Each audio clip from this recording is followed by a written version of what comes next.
Thank you, Mr. Speaker. If we had a Green-led government, we would have a very different budget from the one we will get tomorrow from National. Order. I apologise to the honourable member. Look, Eugenie Sage is down the back of the House. I just cannot hear if that level of interjection carries on. It's just discourteous. We're better than that. Order. We are better than that. We don't need to behave like a bunch of brats. Eugenie Sage. Thank you, Mr. Speaker. A green budget would be based on smart green economics. It would recognise that a healthy economy depends upon a healthy environment, that we are nothing without the clean air, the water, the temperate climate and the fertile soils which nature provides us. A budget from a green-led government would recognise that the word economy has its roots in the Greek word oikonomos. Nomos means manager or steward.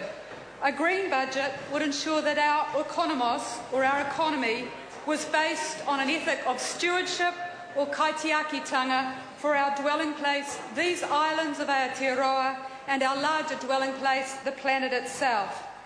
Meridian's decision to drop its plans to dam the Mohakanui this week was some very good news when we need it, when we're looking at a zero budget.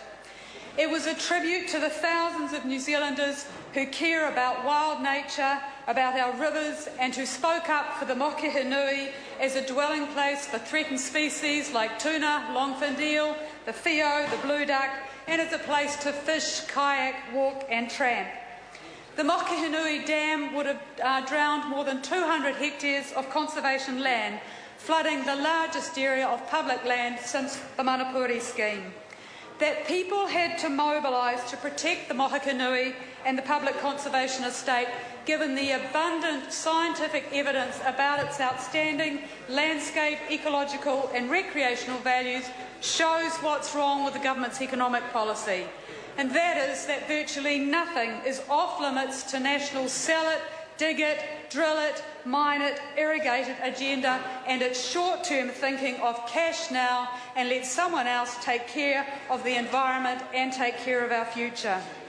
The Mohakanui is our 7th most important river in terms of its biodiversity values out of over 4,700 rivers. It should have been obvious to Meridian from the start that one of our top 10 rivers was no place for a dam, particularly when Landcare Research had said that there was no way that you could offset the drowning and flooding of 200 hectares of conservation land through a land exchange. The Mohakanui debate should close the door on any more dams on our wild and braided rivers. Such dams are economically and environmentally unsound.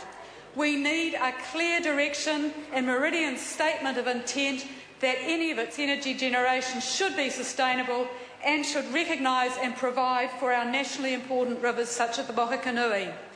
We need, as part of our economic policy, a sound environmental strategy. We have a network of national parks and reserves. We need a national network of permanently protected rivers. A green budget would include the funding and policy direction to secure permanent protection for a representative network of our rivers. It would not weaken water conservation orders, as this government has done in Canterbury, to expedite irrigation and hydro development. National's budget is likely to involve a further assault on our rivers through subsidies for irrigation and intensive agriculture.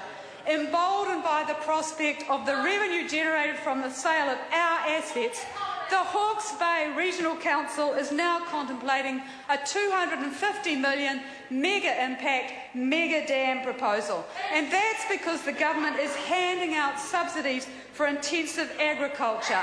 The former Speaker fails to recognise that if you subsidise intensive agriculture, if you don't cap cow numbers in sensitive catchments like the Waituna Lagoon, like Lake Ellesmere, you will be throwing good money after bad by trying to clean up those catchments when you're not dealing with the source of the problem.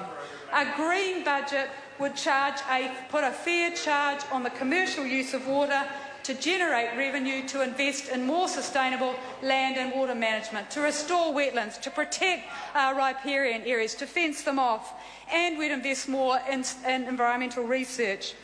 A fair charge for commercial use of water would ensure that intensive dairying doesn't freeload on the environment as it currently does. It would have to take those environmental impacts into account.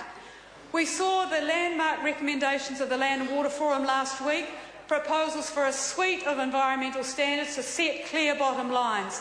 We'll be looking at the budget tomorrow to see whether there's investment in the Ministry for the Environment to make sure those limits are put in place. Jackie Dean.